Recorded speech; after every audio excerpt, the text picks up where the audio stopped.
আজকে তোমাদের জন্য শাক রান্না নিয়ে এলাম। মাছ দিয়ে রান্না করব, কিভাবে রান্না করি দেখতে থাকো। শাকটা আমি কিছু সময়ের জন্য চাপা দিয়ে রাখছি। ঢাকাটা আমি উঠিয়ে নিলাম। এতে তেমন কোনো মশলা দিব না, লবণ, হলুদ, মরিচের গুঁড়া দিয়ে দিচ্ছি। কয়েকটা কাঁচা লঙ্কা চিরা দিয়ে দিলাম। এখন আমি ভালো করে নেড়ে চেড়ে ঢাকা দিয়ে দিব। ঢাকাটা দিয়ে দিচ্ছি। এখানে আমি শিঙি মাছ দিয়ে দিচ্ছি, একটু নেড়ে চেড়ে। কড়াইতে আমি সাদা তেল দিয়েছি। এখন আমি ফোড়নে রসুন,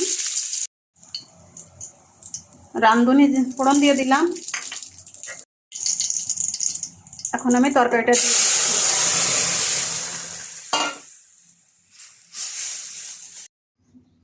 আমার রান্নাটা যদি তোমাদের ভালো লাগে, লাইক, কমেন্ট, শেয়ার দিয়ে আমার পাশে থেকো।